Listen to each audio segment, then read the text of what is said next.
Hello students, welcome back to our YouTube channel Aadhunik digital classes. पिछली class में हम लोगों ने लेंस से संबंधित जितनी भी थ्योरी थी उसे कंप्लीट कर लिया था। लेंस के लिए लेंस मेकर सूत्र कैसे लिखा जाता है, लेंस सूत्र कैसे लिखा जाता है, आवर्धन क्षमता देखी थी। साथ में हम लोगों ने देखा था कि अगर दो लेंस संयोजन में रखे जाते हैं तो उनके संयोजन की फोकस दूरी कैसे निकाल सकते हैं, उनकी क्षमता कैसे लिखी जाती है, कुछ दूरी पर रखे जाते हैं तो संयोजन की फोकस दूरी किस तरह से लिखते हैं। साथ में ये भी देखा था कि जब कभी भी किसी लेंस को द्रव में डुबोया जाता है तो उसका फोकस दूरी पर क्या प्रभाव पड़ता है, उसका डायरेक्ट फार्मूला भी हम लोगों ने देखा था। आज की क्लास में हम लोग देखेंगे प्रिज्म क्या होता है, प्रिज्म से अपवर्तन देखेंगे, प्रिज्म के लिए न्यूनतम विचलन की स्थिति देखेंगे, साथ में पतले प्रिज्म के लिए विचलन कोण का सूत्र कैसे लिखा जा सकता है, वर्ण विक्षेपण क्षमता क्या होती है, वर्ण विक्षेपण क्या होता है और कोणीय विक्षेपण कैसे हम लिखते हैं, इन सब के बारे में आज बात करेंगे। तो सबसे पहले देखते हैं कि प्रिज्म क्या होता है। तो प्रिज्म किसी कोण पर झुके दो समतल अपवर्तक पृष्ठों से घिरे समांग पारदर्शी माध्यम को हम प्रिज्म कहते हैं। यहां पर सिंपल वर्ड में डेफिनेशन लिखी गई है। और ये दिखता कैसा है, तो ये कुछ इस तरह का दिखता है। इसकी एक सतह ये वाली अपवर्तक सतह हो गई और इसके सामने इधर दूसरी अपवर्तक सतह होती है इधर, और ये इसका नीचे एक बेस होता है। तो तीन अपवर्तक सतह होती हैं बेसिकली। यहां पर दो लिखी गई, मतलब अपवर्तन जो कराएंगी वो दो होती हैं, साथ में बेस भी रहता है, आधार भी रहता है। तो अगर एक अपवर्तक सतह इधर हो गई, एक अपवर्तक सतह इधर हो गई, तो दो अपवर्तक सतह ये किसी कोण पर झुकी हुई है, जैसे कि यहां पर बनाया गया किसी कोण पर झुकी हुई है, और ये आधार वाली अपवर्तक सतह हो गई। तो बेसिकली इसमें तीन आयताकार या फिर वर्गाकार सतह होती हैं, जिसमें दो अपवर्तक सतह का काम करती हैं, एक आधार का काम करता है, और इसमें दो ट्रायंगुलर बेस भी होते हैं। देखो इधर एक है त्रिभुजीय बेस और एक त्रिभुजीय बेस इधर भी है। तो एक त्रिभुजाकार भाग ये बनेगा, एक त्रिभुजाकार भाग ये बनेगा। तो इस तरह से कुछ प्रिज्म डिजाइन किया जाता है। प्रिज्म की कैटेगरी अलग अलग होती। तो सबसे पहले यहां पर देख लेते हैं इसके नोमेनक्लेचर में कि सबसे पहले ये जो हम लोगों ने बनाया है, यहां पर ये जो हम लोगों ने अपवर्तक सतह बनाई है, तो ये वाली जो सतह है ये अपवर्तक सतह है, अपवर्तक सतह है। और इधर जो बनाई गई ये भी अपवर्तक सतह है, अपवर्तक सतह है। इस तरह से ये अपवर्तक सतह बनाई गई। और यहां पर ये जो सामने बना हुआ है इसको हम कहते हैं मुख्य परिच्छेद। ये जो सामने वाला भाग बना हुआ है इसे कहा जाता है मुख्य परिच्छेद, प्रिंसिपल सेक्शन कहते हैं इसे हम। ये क्या है? मुख्य परिच्छेद है, मुख्य परिच्छेद है, प्रिंसिपल सेक्शन इसे कहा जाता है। क्योंकि जब भी प्रिज्म हम पढ़ेंगे इसी भाग को दिखाया जाता है, इस पूरे भाग को नहीं दिखाया जाता है। तो ये मुख्य परिच्छेद हो गया और ये अपवर्तक सतह हो गई। जिस कोण पर ये झुकी हुई होती हैं उस कोण को कहा जाता है प्रिज्म का कोण। तो ये जो कोण बना होता है या फिर यहां पर जो ये कोण बनेगा, ये कोण, इसी को हम कहते हैं प्रिज्म कोण। इसे ए से डिनोट किया जाता है। ये क्या है? तो ये है प्रिज्म कोण, प्रिज्म कोण ऐसा दिखाया जाता है। तो ये प्रिज्म कोण हो गया। ये दो अपवर्तक सतह हो गई। यहां पर ये वाली जो सतह है ये आधार पृष्ठ है। ये क्या है? आधार, आधार पृष्ठ है इसका। ये आधार पृष्ठ हो गया। तो दो अपवर्तक सतह हो गई, एक आधार पृष्ठ हो गया, तो कुल हो गई तीन अपवर्तक सतह देखा जाए तो। लेकिन काम दो ही करती है एक समय पर। तो दो अपवर्तक सतह, एक आधार पृष्ठ हो गया और एक त्रिभुजाकार भाग सामने, एक त्रिभुजाकार भाग पीछे होता है। तो ये एक भाग ये त्रिभुजाकार, एक भाग ये त्रिभुजाकार। तो ओरिजिनल प्रिज्म कुछ इस तरह का दिखता है। लेकिन जब हम पढ़ते हैं तो इस तरह का नहीं रखते, उसे कुछ इस तरह से जनरलाइज कर लेते हैं। उसका प्रिंसिपल सेक्शन हमें दिखाया जाता है कुछ ऐसा। ये क्या है? तो ये प्रिज्म का प्रिंसिपल सेक्शन है, ये प्रिज्म का मुख्य परिच्छेद है, प्रिज्म का मुख्य परिच्छेद है। ये मुख्य परिच्छेद है। तो ये प्रिज्म का मुख्य परिच्छेद हो गया। इस तरह से मुख्य परिच्छेद को बना करके हम प्रिज्म से अपवर्तन पढ़ते हैं। इसमें यहां पर ये जो कोण बनता है यही होता है ए, जिसे हम प्रिज्म कोण का नाम देते हैं। ये पढ़ना है फिगर, तो इसमें कौन क्या है सारी चीजें पता होनी चाहिए। प्रिज्म कोण का हम इसे नाम देते हैं। और ये वाली भाग अपवर्तक सतह का काम करती है, अपवर्तक सतह, ये अपवर्तक सतह का काम करती है। दूसरी इधर वाली भाग भी किसका काम करती है? तो ये अपवर्तक सतह का काम करती है, अपवर्तक सतह हो गई। ये क्या होता है? तो ये आधार पृष्ठ होता है, आधार पृष्ठ होता है, ये आधार पृष्ठ हो गया। तो कुछ इस तरह से प्रिज्म को बनाया जाता है। और प्रिज्म के अलग अलग आधार के जो प्रिंसिपल सेक्शन होता है, इसके आधार पर प्रिज्म को अलग अलग भागों में बांटा जाता है। जैसे यहां पर हम लोग देखते हैं अभी हम लोगों ने यहां पर बनाया कुछ इस तरह का प्रिज्म होता है, ऐसा कुछ प्रिज्म, ये प्रिज्म बनाया, ठीक है। एक प्रिज्म कुछ इस तरह का बना देते हैं, मान लेते हैं इस तरह का प्रिज्म बनाया गया है, कुछ इस तरह का प्रिज्म है ये, ठीक है, ये ऐसा बना दिया गया है। और एक ऐसा प्रिज्म बना दिया जाता है कुछ इस तरह का, कुछ इस तरह का प्रिज्म है ये कुछ इस तरह का प्रिज्म हो गया। अलग अलग तरीके के ये प्रिज्म हो गए। ये एक ऐसा प्रिज्म है तो मान लेते हैं ये समबाहु है, समबाहु, समबाहु मुख्य परिच्छेद है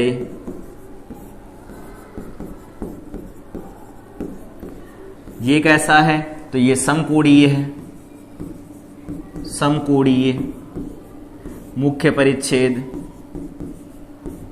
मुख्य परिच्छेद है तो ये समकोणीय मुख्य परिच्छेद हो गया। और इस वाले केस में अगर बात करें तो ये कैसा है, समद्विबाहु है, समद्विबाहु,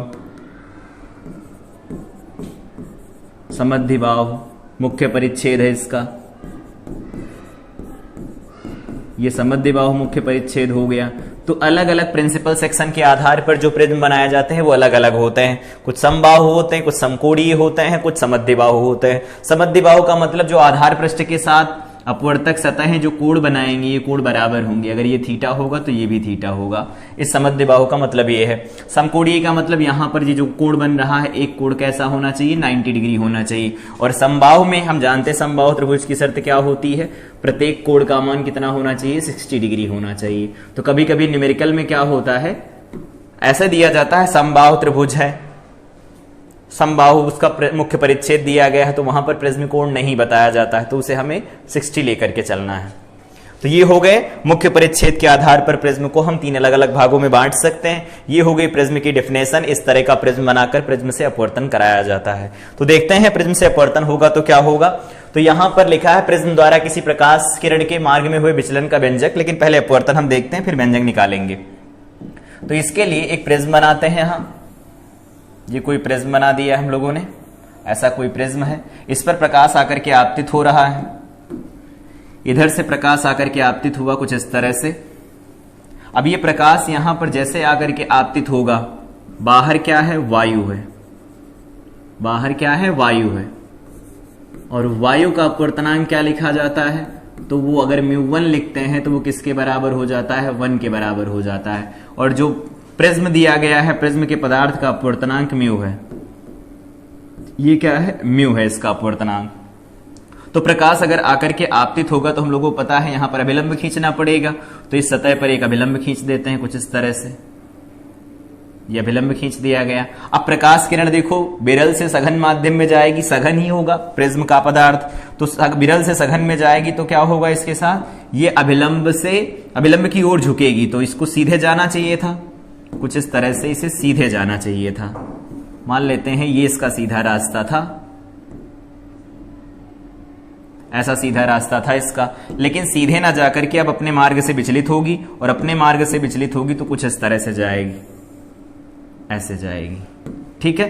तो ये विचलित हुई, इतने से गई इधर की तरफ, तो यहां पर देखो कुछ विचलन भी हुआ, यहां विचलन हुआ, सीधे जाना चाहिए था, इधर मुड़ गई, तो प्रकाश किरण इधर मुड़ गई। इसे आगे बढ़ा देते हैं कुछ इस तरह से। तो ये हो गई आपतित किरण। यहां पर एक ऐसी किरण है तो ये आपतित किरण है, आपतित किरण है। और जो इस प्रिज्म के अंदर चल रही ये वाली किरण, इसे कहते हैं अपवर्तित किरण। अभी लिखेंगे। अब क्या होगा, दोबारा से अभिलंब खींचना पड़ेगा दूसरी सतह के लिए। तो यहां पर भी अभिलंब खींच देते हैं कुछ इस तरह का, ये अभिलंब खींच दिया गया ऐसा कुछ, ये अभिलंब दोनों कहीं काट भी रहे हैं। अब क्या होगा, अभिलंब खींचेंगे, इस प्रकाश किरण को फिर से सीधे जाना चाहिए था, लेकिन अब सीधे ना जाकर के फिर से मुड़ेगी, और फिर से मुड़ेगी तो क्या हम लिख सकते हैं, ये हो जाएगी निर्गत किरण, ये हो गई निर्गत किरण। इस तरह से यहां से इधर की तरफ मुड़ रही है, इधर से ये इधर की तरफ मुड़ रही है, तो निर्गत किरण ऐसे चली जाएगी यहां पर। तो नाम लिख देते हैं, ये हो गया हमारे पास P, यहां पर हो जाएगा P, ये बन जाएगा मान लेते हैं Q, यहां पर ये बनेगा R, और ये क्या बन जाएगा, S बनेगा। तो यहां पर PQ आपतित किरण है, RS कैसी किरण है, तो ये निर्गत किरण है, निर्गत किरण है। इमर्जेंट रे कहा जाता है इसे इंग्लिश में, इमर्जेंट रे कहते हैं इसे इंग्लिश में। ठीक है, ध्यान रखेंगे, बाकियों की हिंदी तो पता है, इंग्लिश भी पता है। और यहां पर जो क्यू आर है इधर लिख लेते हैं, क्यू आर ये कैसी किरण है, तो ये है अपवर्तित किरण। अपवर्तित किरण, जैसे हम लोगों ने ग्लास स्लैब से देखा था अपवर्तन, कांच की पट्टिका से अपवर्तन देखा था, तो उसमें निर्गत किरण, अपवर्तित किरण, आपतित किरण थी, वैसे प्रिज्म में भी होती हैं। अब क्या करना है, यहां पर जो ये लिखी गई है वैल्यू, ये कोड मान लेते हैं कितना, प्रिज्म कोड ए दिया गया है, और नाम लिख देते हैं इस प्रिज्म का। तो प्रिज्म का नाम लिख देंगे तो क्या लिख सकते हैं, ए, यहां पर हो जाएगा बी, यहां पर सी हो जाएगा, और यहां पर जो ये कटान हो रहा अभिलंब का, इसको थोड़ा इधर और बढ़ा देते हैं, इसको नाम दे देते हैं, ये N1 अभिलंब है और ये कैसा है, N2 अभिलंब है, और जहां पर ये काट रहे हैं वो पॉइंट है E। लिख सकते हैं ऐसा, बिल्कुल लिख पाएंगे। तो देखो प्रकाश किरण यहां पर आकर के आपतित हुआ, यहां अभिलंब खींचा गया, विरल से सघन माध्यम में प्रकाश जा रहा था, तो विरल से सघन में जाने पर प्रकाश अपने अभिलंब से दूर हटता है, दूर हटेगा तो ये आधार की तरफ झुकेगा, और जाकर दूसरी सतह पर जब आपतित होगा तो इस पर अभिलंब खींचेंगे, ये अब बाहर निकल रहा होगा तो अभिलंब से दूर हटेगा और आगे की तरफ चला जाता है। यहां पर देखो इसने आपतित किरण के मार्ग को बदल दिया है, तो ये विचलन उत्पन्न कर सकता है। अब अगर यहां पर एक पॉइंट देखें, ये जो पॉइंट है कि ये वाली प्रकाश किरण का सीधा मार्ग है, तो ये देखो इधर ये ऐसा कुछ आएगा, वहां ओरिजिनल मार्ग इसका कि इधर चली जाती अगर जाती तो, लेकिन उधर गई है नहीं, तो इसको हम लिख सकते हैं कि यहां पर जो कोण बन रहा है ये आपतन कोण आई है, और यहां पर जो कोण बन रहा है इसे निर्गत कोण कहते हैं, तो ई से प्रदर्शित किया जाता है। यहां पर ये अभिलंब और अपवर्तित किरण के बीच का कोण है, तो इसे हम क्या लिखेंगे, R1 लिखेंगे, और इधर वाले को क्या लिखा जाएगा, तो इसे हम R2 लिख देंगे। कोण हो गए R1 R2। अब ध्यान से देखते हैं, यहां पर एक कोण बनेगा, ये कोण क्या होगा, तो ये रास्ता है आपतित किरण का, प्रकाश किरण इधर मुड़ गई तो ये विचलन हुआ, पहले में विचलन हुआ, तो आपतित किरण के मार्ग में विचलन, तो इसे del1 लिख देते हैं। और यहां पर ये देखो निर्गत किरण के मार्ग में विचलन है, तो ये मार्ग लिखा, इसके लिख देते हैं del2। ये विचलन हो गए हमारे पास। तो इस तरह से किसी भी दिए गए प्रिज्म के लिए आपतित किरण अगर आपतित होती है, कोई प्रकाश आकर के आपतित होता है, तो उसका मार्ग इस तरह से जाता है, विचलित हो जाता है अपने पथ से। तो अपने पथ से विचलित हो गए, विचलन कोण का हम फार्मूला निकालना चाहते हैं, तो उसके लिए सबसे पहले क्या करते हैं, यहां पर एक त्रिभुज दिख रहा होगा, त्रिभुज है QER, तो लिखते हैं सबसे पहले त्रिभुज QER में, त्रिभुज QER में, QER में अगर लिखेंगे तो क्या लिख सकते हैं, देखो QER में ये R1 है, ये R2 और ये कोण E है, तो लिख पाएंगे हम लोग इसे, ये है R1 प्लस R2 प्लस कोण अगला कौन सा है, तो इस कोण को नाम दे देते हैं QER, यही तो होगा, तो ये हो जाएगा कोण QER। ये किसके बराबर लिखा जा सकता है, किसी त्रिभुज के तीनों कोणों का योग किसके बराबर होता है, 180 डिग्री के बराबर होता है। इसे समीकरण 1 नाम दे के छोड़ देते हैं। दूसरा चतुर्भुज देखो चुनते हैं, चतुर्भुज क्या है, AQER में, AQER में, इस त्रिभुज में चुने चतुर्भुज में, तो लिख देते हैं चतुर्भुज AQER में। इसमें लिखेंगे तो क्या लिख सकते हैं, तो इसमें लिखेंगे तो सबसे पहले देखो कोण A आएगा, और ये वाला जो कोण बनेगा AQE, ये वाला कोण तो 90 होगा क्योंकि अविलंब के साथ कोण बनेगा, इधर वाला भी 90 होगा, ये होगा कोण E। तो यहां से लिख पाएंगे कोण A प्लस 90 डिग्री, ठीक है, प्लस, तो ये हो गया कोण A, ये 90 डिग्री, ये हो गया कोण E। कोण E को क्या लिख सकते हैं, कोण QER, और प्लस दूसरा वाला कोण क्या बनेगा, दूसरा वाला कोण अभिलंब के साथ बनेगा, ये भी 90 होगा। इसको किसके बराबर लिख सकते हैं, 360 के बराबर लिख सकते हैं, क्योंकि चतुर्भुज के चारों कोणों का योग 360 होता है। ये 90 90 180, तो यहां से A प्लस कोण QER क्या निकल के आएगा, तो ये निकल के आएगा 180 डिग्री। ये समीकरण नंबर 2 नाम दे देते हैं। अब अगर इन दोनों को सॉल्व किया जाए तो हम क्या निकाल सकते हैं, एक्सप्रेशन यहां से निकल के आएगा, अगर लिखें समीकरण 1 व 2 से, समीकरण 1 व 2 से लिखेंगे तो क्या है, देखो इसका दायां पक्ष बराबर बराबर है, बाएं बराबर कर लेते हैं, तो बाएं बराबर करेंगे तो यहां से निकल के आएगा A प्लस कोण QER। दूसरी समीकरण का बायां पक्ष, इसका बायां पक्ष क्या है, तो R1 प्लस R2 प्लस क्या लिखा, QER, ये ऐसा बनेगा। देखो QER कैंसिल हो जाएंगे, तो प्रिज्म कोण का संबंध सीधे निकल के आएगा R1 और R2 के साथ, कुछ इस तरह का संबंध ये बनेगा। रिजल्ट इस प्रिज्म से समझ में आ गया होगा, ऐसा लिख दिया गया। अब यहां पर वापस चलते हैं और देखते हैं कौन कौन से कोण क्या क्या बनने वाले हैं। सबसे पहले ये जो PQ आपतित किरण, इसी को तो आगे बढ़ाया गया है। ये देखो ग्रीन वाली किरण है और इस N1 को आगे इधर बढ़ाया गया है। तो इस ग्रीन वाली और इस व्हाइट वाली जो प्रकाश की, जो अभिलंब और प्रकाश की किरण खींची गई हैं, इनको अगर मिलाया जाए तो Y1 के बराबर आएंगे। मतलब R1 प्लस डेल1 किसके बराबर होगा, I, शीर्ष अभिमुख कोण होंगे। साथ में देखो R2 प्लस डेल2 E के बराबर आएगा। तो लिख सकते हैं यहां से क्या लिख सकते हैं हम लोग, कोण दिए गए जो हैं कि जो I होगा वो बराबर होगा डेल1 प्लस R1 के। सिमिलरली यहां E जो बराबर होगा वो डेल2 प्लस R2 के बराबर आने वाला है। और डेल1 और डेल2 क्या है, डेल1 है आपतित किरण के मार्ग में विचलन और डेल2 है निर्गत किरण या अपवर्तित किरण के मार्ग में विचलन। तो अगर यहां से लिखते हैं हम लोग डेल1 की वैल्यू, तो del one is equal to I minus R1 बनेगा। सिमिलरली यहां से डेल2 अगर लिखेंगे तो क्या बनेगा, E माइनस R2 बनेगा। तो यहां लिख देते हैं आपतित किरण तथा निर्गत किरण के मार्ग में विचलन। वापस चलते हैं फिगर की तरफ और देखते हैं कुल विचलन कितना होने वाला है। वापस आते हैं इधर, यहां पर देखते हैं ये डेल1 दिया, ये डेल2 दिया है। नेट जो विचलन होगा देखो ये वाला कोण बनेगा नेट विचलन का, और ये कोण किसके बराबर होगा, इन डेल1 और डेल2 के बराबर होगा बहिष्कोण प्रमेय से। अंदर वाले दो कोणों का योग बाहर वाले कोण के बराबर होता है। तो यहां से लिख देते हैं कि जो हमारे पास वैल्यू निकल के आ रही है डेल की, वो बराबर हो जाएगी डेल1 प्लस डेल2 के, ऐसा होगा। और नहीं समझ में आ रहा तो देखो बना भी देते हैं यहां पर उस त्रिभुज को पूरा। यहां पर हमारे पास ये डेल1 दिया है, यहां पे डेल2 दिया गया है, इसको आगे बढ़ाया गया है, इस वाली लाइन को आगे बढ़ाया गया और यहां पर नेट विचलन बनेगा डेल होगा। तो del is equal to del one plus del two आएगा। वैल्यू रख देते हैं यहां से डेल1 डेल2 की, तो डेल इज इक्वल टू क्या बनेगा, डेल1, तो I माइनस R1 बन जाएगा, प्लस यहां क्या बनेगा, E माइनस R2 बन जाएगा। आई थिंक समझ में आ रहा होगा। तो डेल की वैल्यू लिखेंगे तो क्या लिख सकते हैं, I प्लस E, और माइनस लगा देते हैं, यहां क्या लिख देते हैं, R1 प्लस R2 लिख पाएंगे। और R1 प्लस R2 को हम पहले ही लिख चुके हैं, किसके बराबर, A के बराबर है।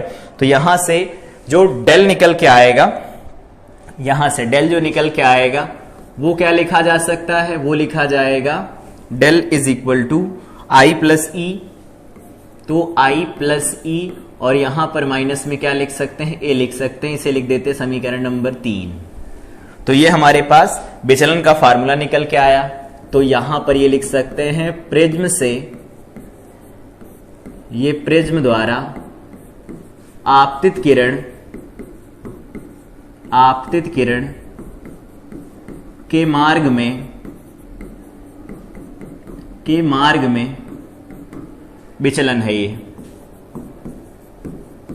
विचलन हो गया। इस तरह से विचलन का फार्मूला हम निकाल सकते हैं। तो ये विचलन हुआ है, विचलन का व्यंजक हम लोगों ने निकाला, व्यंजक निकल गया। अपवर्तन कैसे कराया जाता है, विचलन कैसे होता है, आई थिंक यहां से समझ में आया होगा। यहां पर ये जो कोण बन रहा है, ये कोण, इसी को हमने डेल लिखा है, और डेल किसके बराबर होगा, डेल1 प्लस डेल2 के बराबर आएगा।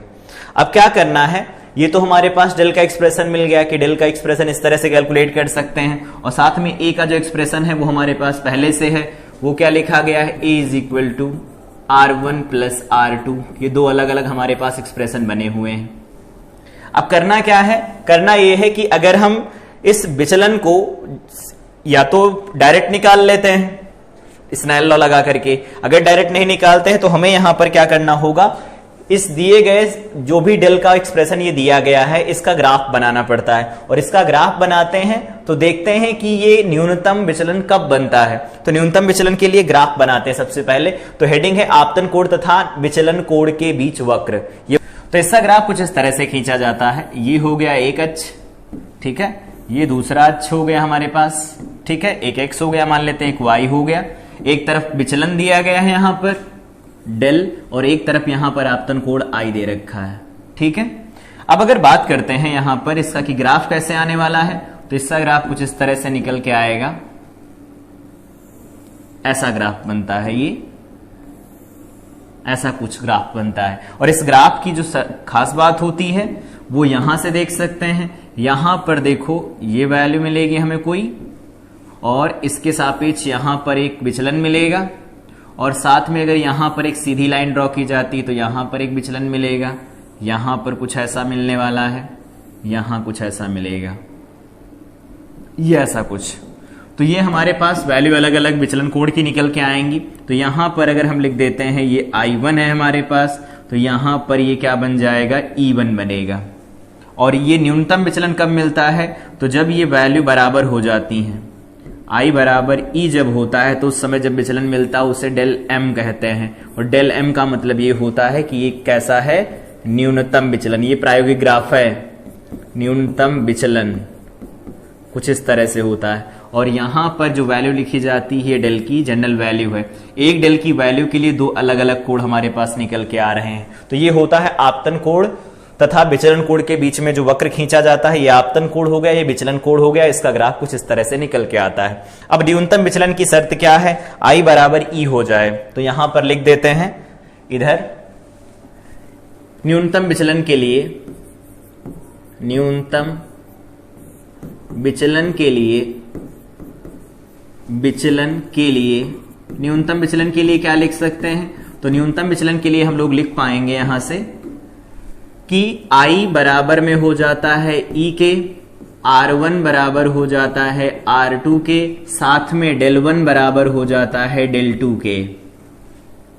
ठीक है, तो अगर ये शर्त होती है और साथ में यहां पर जो नेट डेल होता है वो हो जाता है डेल मिनिमम के बराबर, न्यूनतम विचलन के बराबर हो जाता है। M का मतलब यहां पर मिनिमम से है, न्यूनतम विचलन के बराबर हो जाता है। तो ये होती है न्यूनतम विचलन की शर्त। तो इस तरह से हम लिख पाएंगे।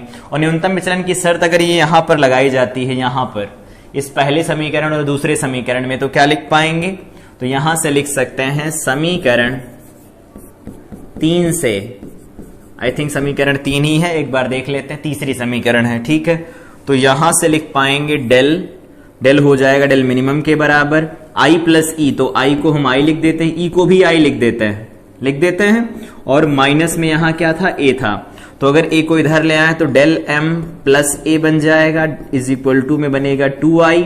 तो यहां से जो I आपतन कोण मिलेगा वो क्या मिलेगा, डेल M प्लस A बटा 2 मिल जाएगा। ये बहुत इंपॉर्टेंट रिजल्ट है, याद रखेंगे। न्यूनतम विचलन की स्थिति में जो आपतन कोण का मान होता है, प्रिज्म कोण और न्यूनतम विचलन के रूप में इस तरह से लिखा जा सकता है। ये तो समीकरण इसकी बात हो गई।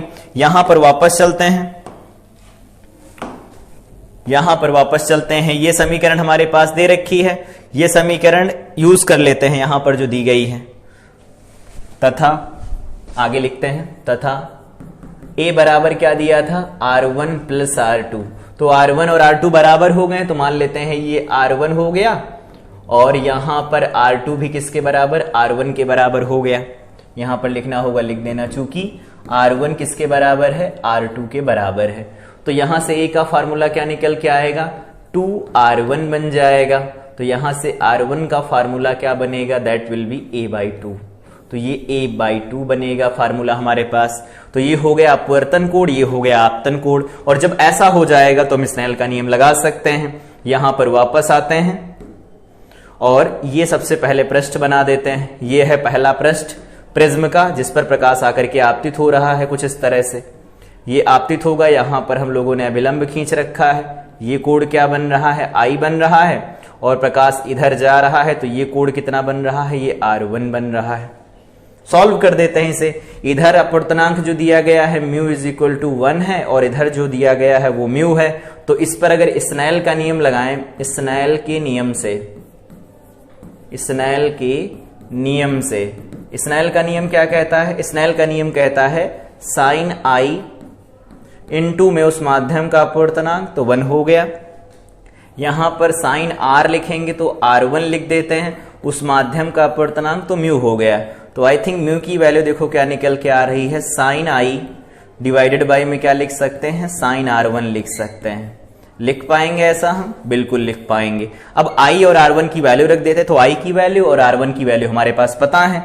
अगर इनको हम लोग रख देते हैं तो यहां पर क्या मिलेगा, ये रिजल्ट आएगा mu is equal to sine I। I का फॉर्मूला निकल के आया है, देखो डेल m प्लस a बटा 2, और यहां पर निकल के आएगा साइन R/2, तो ये a बटा 2 आ जाएगा। ठीक है, तो इस तरह से हम निकाल सकते हैं प्रिज्म के लिए न्यूनतम विचलन का सूत्र। आई थिंक ये चीज समझ में आई होगी। बहुत इजी है, कुछ खास नहीं है, बहुत आसानी से हम इसे डिराइव कर सकते हैं बोर्ड के लिए। तो ये हो गया प्रिज्म का सूत्र होता है। इसे क्या कहते हैं हम? इसे कहते हैं प्रिज्म के अपवर्तनांक का सूत्र। अपवर्तनांक का सूत्र कहा जाता है। प्रिज्म के अपवर्तनांक का सूत्र कह सकते हैं, या फिर सीधे सीधे कह सकते हैं प्रिज्म फॉर्मूला, या प्रिज्म सूत्र ही कह देते हैं इसे। तो यही होता है प्रिज्म सूत्र या प्रिज्म के अपवर्तनांक का सूत्र। इस तरह से निकाला जाता है। Mu is equal to sine del M plus a/2 लिखते हैं, साइन a/2 लिखा जाता है। और इसका डेरिवेशन कहां से शुरू हुआ, तो यहां से देखो डेरिवेशन इसका शुरू हुआ था यहां से। यहां पर अपवर्तन देखा, एक्सप्रेशन लिखने शुरू किए, ये हमारे पास एक्सप्रेशन थे, इस तरह से यूज करते गए। यहां पर फाइनल हमारे पास निकल के आया डेल और ए का रिलेशन। उसको हम लोगों ने ग्राफ बनाया, प्रैक्टिकल ग्राफ। इस ग्राफ से मिनिमाइज किया कि न्यूनतम विचलन कब मिलता है, जब I के बराबर होता, R1 R2 के बराबर होता है, तब ऐसा लिखा जाता है। उसके बाद यहां पर न्यूनतम विचलन की शर्त लिखी। याद यहां पर एक बात और रखना चाहें तो रख सकते हैं, नोट डाल के लिख देते हैं। नोट ये है कि अगर यदि प्रिज्म के आधार पृष्ठों के कोण बराबर हों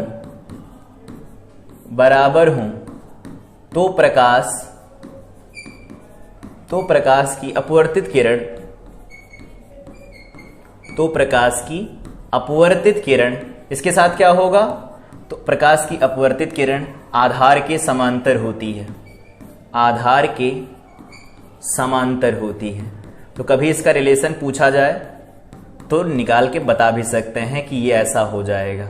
ठीक है, तो यदि प्रिज्म के आधार के पृष्ठ कोण बराबर हो, मतलब अगर ये प्रिज्म हमारे सामने बनाया गया है और इसका ये वाला कोण इस कोण के बराबर हो जाए, अगर ये θ1 है और ये θ2 है, तो जो प्रकाश किरण यहां से एंटर करती है वो आधार के समांतर रहती है। ये वाली लाइन इस लाइन के साथ समांतर रहती है।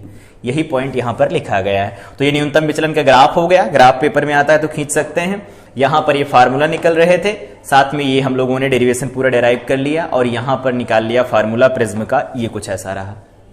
अब इसके आगे बढ़ते हैं और देखते हैं पतले और कम अपवर्तक पृष्ठ वाले कोण वाले प्रिज्म के लिए अपवर्तन कैसे कराया जा सकता है, साथ में उसका फार्मूला कैसे निकालते हैं। तो पतले होने का मतलब जो कोण ए होगा वो बहुत छोटा होगा, I और R भी बहुत छोटे होंगे। तो यहां लिख देते हैं पतले प्रिज्म के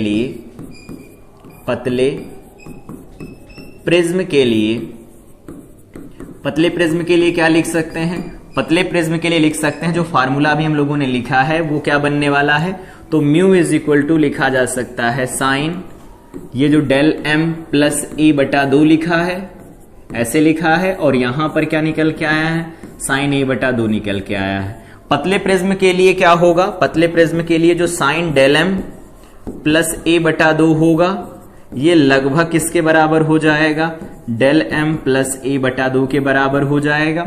साथ में साइन a/2 जो होगा ये भी लगभग किसके बराबर हो जाएगा, a/2 के। इसी को सॉल्व कर देते हैं। तो सॉल्व करेंगे तो हमारे पास रिजल्ट मिलने वाला है, यहां से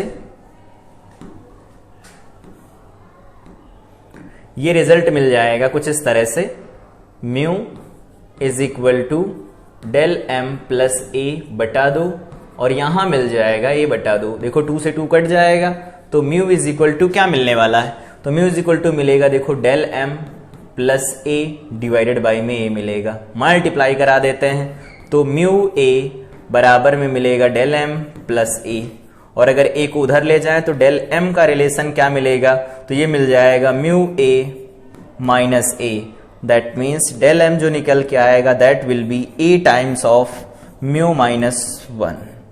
तो जब पतला प्रिज्म कहा जाएगा तो ये होगा विचलन का फार्मूला, कुछ खास नहीं है। Del M plus A by two जो साइन के साथ लिखा गया था वो del M plus A by two के बराबर, साइन ए बाई टू को ए बाई टू के बराबर करके सॉल्व कर देंगे, यहां तक रिजल्ट आ जाएगा। म्यू कभी कभी हम ऐसा भी लिख सकते हैं म्यू 2 डिवाइडेड बाई म्यू 1। अगर किसी माध्यम में प्रिज्म को रखा जाएगा तो ऐसा होगा, ये होगा माध्यम का अपवर्तनांक, माध्यम का अपवर्तनांक। और यहां म्यू 2 क्या होगा, प्रिज्म पदार्थ का अपवर्तनांक, प्रिज्म के पदार्थ का अपवर्तनांक। इस तरह से हम लिख सकते हैं। तो ये प्रिज्म के पदार्थ का अपवर्तनांक हो गया। यहां पर हम लोगों ने जनरल केस के लिए न्यूनतम विचलन का सूत्र भी निकाल लिया। अब इसके आगे है प्रिज्म द्वारा प्रकाश का विचलन कैसे होता है तथा विक्षेपण या परिक्षेपण क्या होता है। तो इस क्रिया को हम लोग क्लास 10th में भी पढ़ते हैं कि जब कोई श्वेत प्रकाश किरण किसी प्रिज्म से पास होती है तो अपने साथ अलग अलग रंगों में विभक्त हो जाती है। इस क्रिया को क्या कहा जाता है, तो इस क्रिया को हम कहते हैं प्रकाश का वर्ण विक्षेपण। कुछ ऐसा, अगर ये कोई प्रिज्म बनाया गया और यहां पर श्वेत प्रकाश किरण आकर के आपतित हो रही है, यहां से ये श्वेत प्रकाश किरण आकर के आपतित हो रही है, कुछ इस तरह से ये श्वेत प्रकाश किरण आकर के आपतित हो रही है। तो जब श्वेत प्रकाश किरण आकर के यहां पर लिख लेते हैं इसके बारे में, श्वेत प्रकाश किरण, श्वेत प्रकाश किरण किसी नैरो स्लिट से पास होती है, नैरो स्लिट से पास होती है और आकर के इस प्रिज्म पर गिरती है। नैरो स्लिट का मतलब बहुत छोटा सा भाग होगा, तीसरा किनारा होगा जिससे प्रकाश किरण एंटर करेगी और आकर के यहां आपतित होगी। तो ये हो गई श्वेत प्रकाश किरण। जब इस पर आकर के आपतित होती है तो यहां पर हम पहले समझते हैं कि ये विचलन होगा, विक्षेपण होगा, कैसे होगा। तो अभी हम लोगों ने फार्मूला देखा कि जो डेल लिखा जाता है that is mu minus 1 times A लिखा जाता है, ऐसा लिखते हैं हम लोग। अभी डेरिवेशन किया। और एक फार्मूला हम लोगों ने पहले भी डिस्कस किया था जब अपवर्तनांक पढ़ रहे थे कि जो म्यू होता है वो बराबर होता है A plus B by lambda square के। ये कॉचीज समीकरण थी, ये भी हम लोगों ने देखा था। तो अगर इन दोनों समीकरणों को मिला करके समझने की कोशिश करें तो क्या निकल के आएगा इससे। यहां पर देखते हैं जो म्यू होता है वो किस पर डिपेंड करता है, लैम्डा पर। लैम्डा का मतलब होता है जो भी प्रकाश आ रहा उसके रंग से।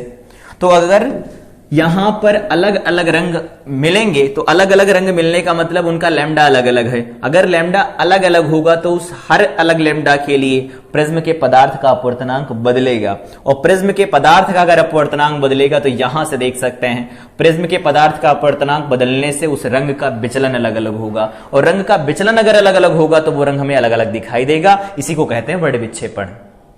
फिर से समझते हैं। कॉचीज समीकरण बताती है कि हर एक कलर का लैम्डा अलग अलग होता है। तो हर एक कलर का लैम्डा अगर अलग अलग होगा तो उसके सापेक्ष प्रिज्म का अपवर्तनांक भी परिवर्तित होगा। और प्रिज्म का अगर अपवर्तनांक परिवर्तित होगा तो डेल बदलेगा, और डेल बदलेगा तो हर एक कलर हमें अलग अलग दिखाई देगा। इसी क्रिया को कहते हैं वर्ण विक्षेपण। बात किया जाए कि जो ये वर्ण विक्षेपण है सबसे पहले किसने बताया था, तो 1665 में न्यूटन ने बताया था इसे। न्यूटन ने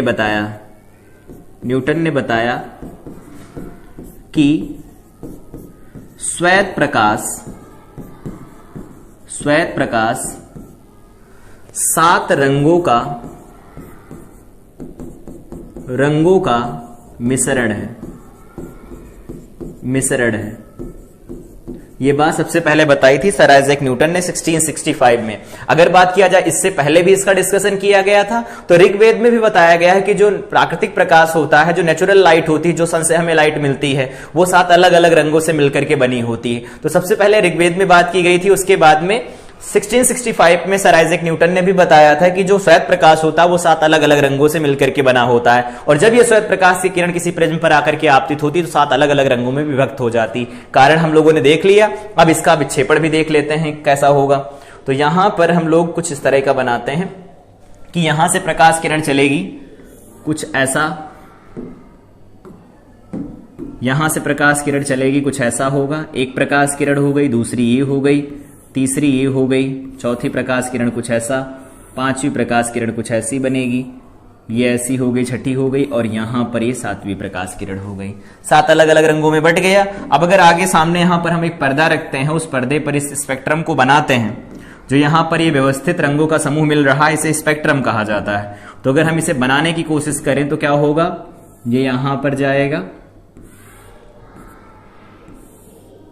ये यहां पर जाकर के आपतित होगा, 1 2 3 4 5 6 और ये 7 बनेगा। और यहां पर जो रंग मिलते हैं उन रंगों का क्रम तो पता होगा, क्या लिखा जाता है, विबग्योर।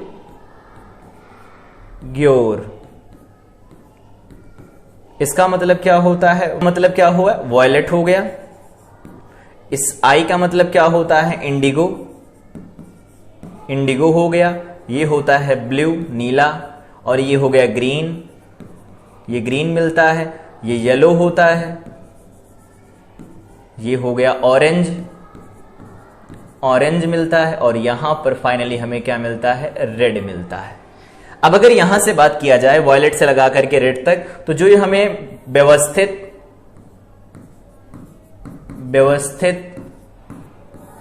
वर्णक्रम मिलता है, वर्णक्रम मिलता है, ये इसी वर्णक्रम को हम कहते हैं स्पेक्ट्रम, स्पेक्ट्रम कहा जाता है।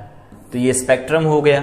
तो जब कोई श्वेत प्रकाश किरण किसी प्रिज्म से होकर के गुजरती है तो अपने 7 अलग अलग रंगों में विभक्त हो जाती है। प्रकाश की इस परिघटना को हम वर्ण विक्षेपण कहते हैं, जिसमें लाल रंग सबसे ऊपर होता है और बैंगनी रंग सबसे नीचे होता है। तो इसकी परिभाषा लिखना चाहे तो लिख सकते हैं कि जब कोई श्वेत प्रकाश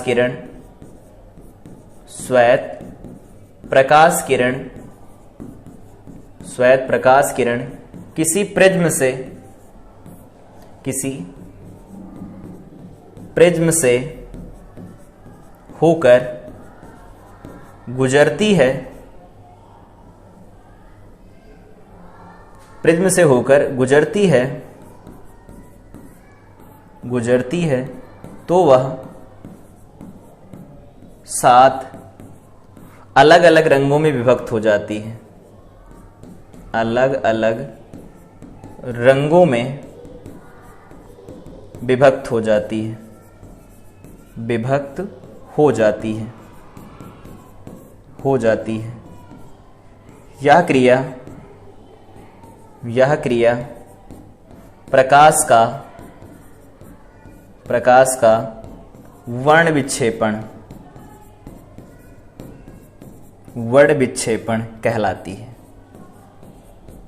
कहलाती है। बोर्ड के लिए डेफिनेशन इंपॉर्टेंट है, तो डेफिनेशन लिख सकते हैं कि जब कोई श्वेत प्रकाश किरण जो तीक्ष्ण किनारों से पास होती है, बहुत छोटे से स्लिट से होकर के पास होती है, और वो जाकर के अगर किसी प्रिज्म पर आपतित होती है तो वो 7 अलग अलग रंगों में विभक्त हो जाती है। इस क्रिया को हम प्रकाश का वर्ण विक्षेपण कहते हैं। इसके बारे में सबसे पहले बताया गया था ऋग्वेद के अंदर। उसके बाद सर आइजैक न्यूटन ने 1665 में इसके बारे में बात की थी। उन्होंने कहा था कि जो नेचुरल लाइट होती है, प्राकृतिक प्रकाश होता है, वो 7 अलग अलग रंगों से मिलकर के बना होता है। और जब ये 7 रंग कंबाइन करते हैं, मतलब जब 7 रंग एक साथ मिलते हैं, तो हमें व्हाइट लाइट अपीयर होती है, सफेद रंग हमें दिखाई देता है। तो ये बात हो गई। इसका कारण क्या था, तो यहां पर जो लिखा है ये क्या है, वर्ण विक्षेपण का कारण, वर्ण विक्षेपण का कारण हो गया। यहां पर लाल रंग ऊपर क्यों होता है, बैंगनी रंग नीचे क्यों होता है, वो भी यहां से समझ सकते हैं। हम जानते हैं कि जो लैम्डा आर होता है, लाल रंग का जो तरंगदैर्घ्य होती है वो ज्यादा होती है, किससे, बैंगनी रंग से। तो अगर लाल रंग की तरंगदैर्घ्य ज्यादा होगी तो उसके लिए जो म्यू होगा, म्यू आर जो होगा वो कम होगा, और जिसके लिए म्यू आर कम होता है उसके लिए विचलन भी तो कम लिखा जाता है। तो यहां से रिलेशन देख सकते हैं कि लाल रंग की तरंगदैर्घ्य ज्यादा होती है बैंगनी रंग की तुलना में, इसीलिए लाल रंग का जो अपवर्तनांक होगा वो कम होगा, इसीलिए उसमें विचलन कम होगा, बैंगनी रंग में विचलन ज्यादा होगा। तो ये हो गया प्रकाश का वर्ण विक्षेपण। पूरी डिटेल थी, हर एक चीज समझ में आई होगी। तो ये था पूरा डिटेल वर्ण विक्षेपण का, आई थिंक समझ में आया होगा। न्यूटन का प्रयोग भी देख लेते हैं कैसे किया गया था। तो न्यूटन ने इस प्रयोग को कुछ इस तरह से परफॉर्म किया था। यहां पर ऐसा है, यहां पर हम लोगों ने अभी देखा कि अगर ये प्रिज्म है, यहां पर श्वेत प्रकाश आकर के आपतित होती है, अगर श्वेत प्रकाश आकर के आपतित होती तो ये अलग अलग रंगों में विभक्त हो जाती है, श्वेत प्रकाश आकर के गिरता है तो अलग अलग रंगों में विभक्त हो जाता है।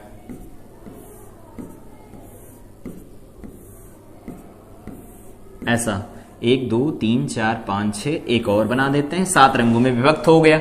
यहां पर हम लोगों ने लाइन खींची थी, वो लाइन कैसी थी, तो वो ये स्क्रीन रखी गई थी, यहां पर स्क्रीन रख दिया गया। यहां से प्रकाश किरण निकल करके इस स्क्रीन पर जाकर के गिर रहा था, अभी देखा हम लोगों ने ऐसा कुछ। तो ये प्रयोग किया था न्यूटन ने, ये प्रयोग किया था, तो ये पहला प्रयोग था। लेकिन दूसरे प्रयोग में ये देखा कि ये तो प्रकाश कैसा था, श्वेत प्रकाश था, श्वेत प्रकाश था, ठीक है। और यहां पर वापस चलते हैं, यहां पर जो भी हम लोगों ने ये अपवर्तन कराया है, यहां पर जो प्रकाश गिर रहा था वो कैसा था, एक वर्णी प्रकाश, एक वर्णी प्रकाश, मोनोक्रोमैटिक लाइट थी ये। कैसी लाइट थी, तो इसे हम कहते हैं मोनोक्रोमैटिक लाइट, मोनोक्रोमैटिक लाइट कहा जाता है इसे। मतलब एक ही रंग का प्रकाश, लाल गिर रहा तो लाल ही होगा, ग्रीन है, येलो है, ब्लू है, कोई भी तो एक प्रकाश आएगा, तो उसमें विचलन देखने को मिलेगा। लेकिन जब श्वेत प्रकाश किरण आकर के गिरती है तो उसमें विचलन देखने को मिलेगा, लेकिन वहां पर 7 अलग अलग रंग भी हमें दिखाई देंगी। तो ये तो हो गया पहला प्रयोग। अब क्या किया था न्यूटन ने, न्यूटन ने देखा कि अगर ये श्वेत प्रकाश ऐसा कर रहा है, श्वेत प्रकाश ऐसा कर पा रहा है, ये यहां पर प्रिज्म हो गया ऐसा कुछ, ऐसा कुछ, ये प्रिज्म हो गया हमारे पास। ये पहला प्रयोग तो हो गया। दूसरे प्रयोग को इसी में बनाने की कोशिश करते हैं, ऐसा कुछ, ये ऐसा दिया गया है। तो दूसरा प्रिज्म इसके सामने रखा गया, लेकिन उसका आधार ऊपर, उसका शीर्ष नीचे कर दिया गया, और ये प्रकाश किरणें जाकर के इस दूसरे वाले प्रिज्म पर आपतित हुई। पहला प्रयोग समझ में आया, 7 रंगों में विभक्त हुआ। लेकिन दूसरा प्रयोग था कि एक से निकलने वाला जो 7 रंगों का प्रकाश था उसे दूसरे प्रिज्म पर डाला गया, प्रिज्म को उल्टा करके। तो यहां पर यह देखा गया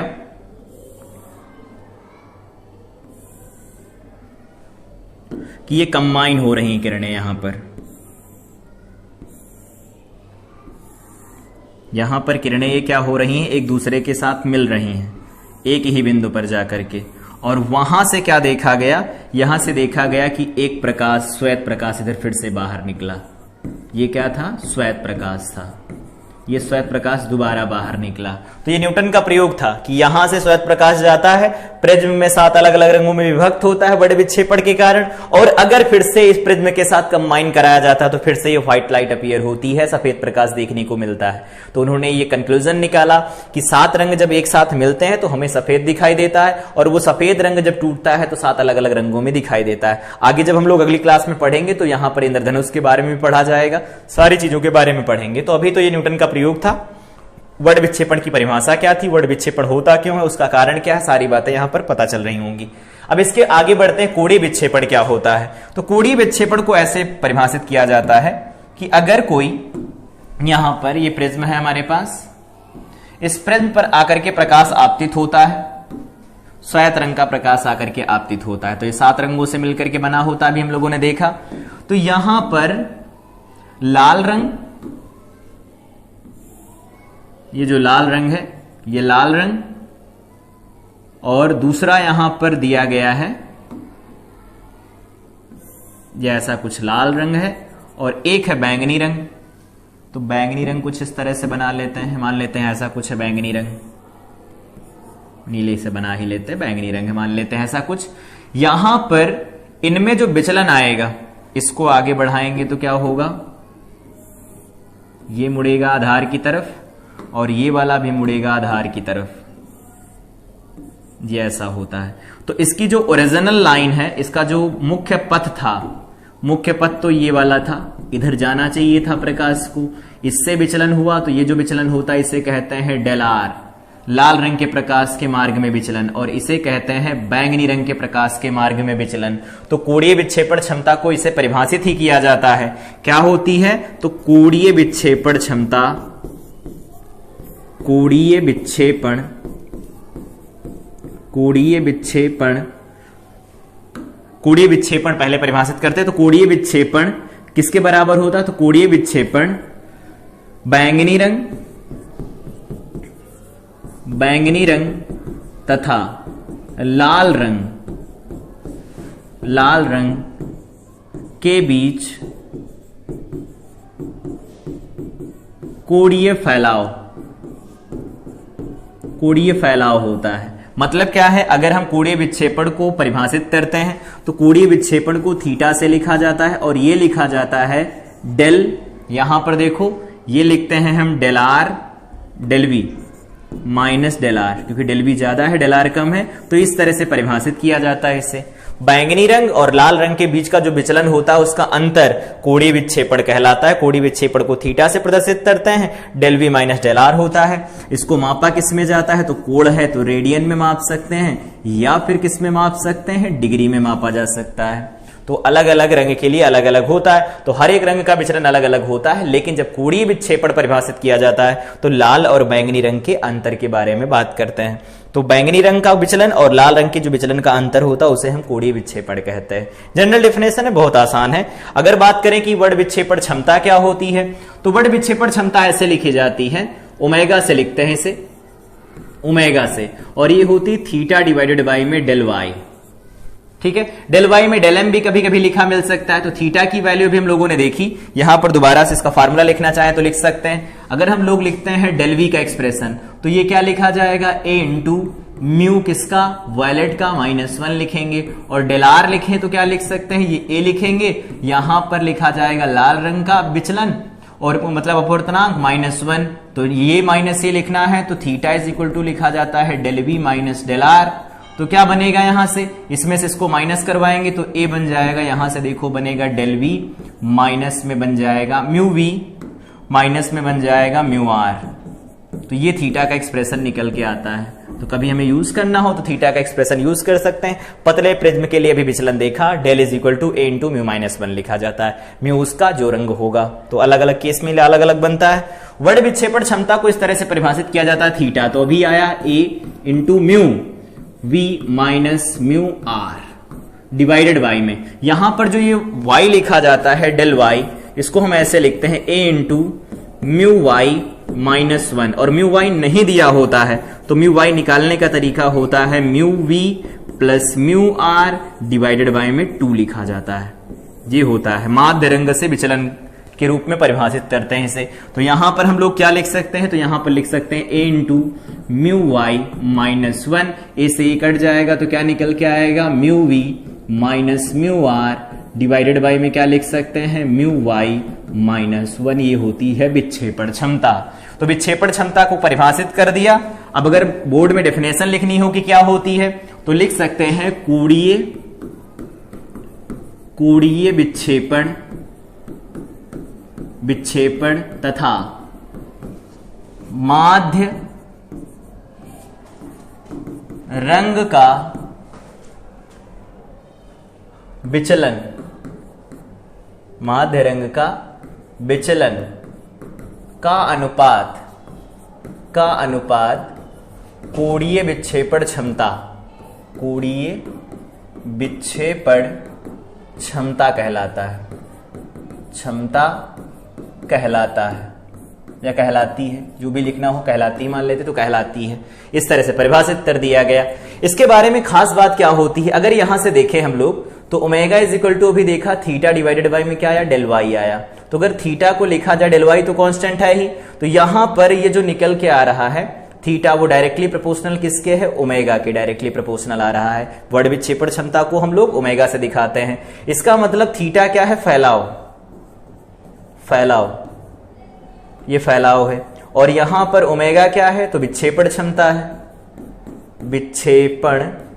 है। इसका मतलब विक्षेपण क्षमता किसी की जितनी ज्यादा होगी उतना ज्यादा फैलाव होगा। तो यहां पर देखो एक पॉइंट लिखा गया है, पॉइंट क्या, अधिक विक्षेपण क्षमता वाले पदार्थ के प्रिज्म द्वारा बने स्पेक्ट्रम का फैलाव अधिक होता है। ये नोट पॉइंट है, डाल के याद रखेंगे और लिख भी लेंगे नोट पर कि जितना ज्यादा थीटा होगा विक्षेपण क्षमता उसी के अकॉर्डिंग बढ़ेगी। इसका मतलब जिसकी विक्षेपण क्षमता ज्यादा होगी उसी के लिए जो फैलाव होगा रंगों का वो ज्यादा होगा, मतलब अलग अलग रंग हमें ज्यादा दूरियों में दिखाई देगा।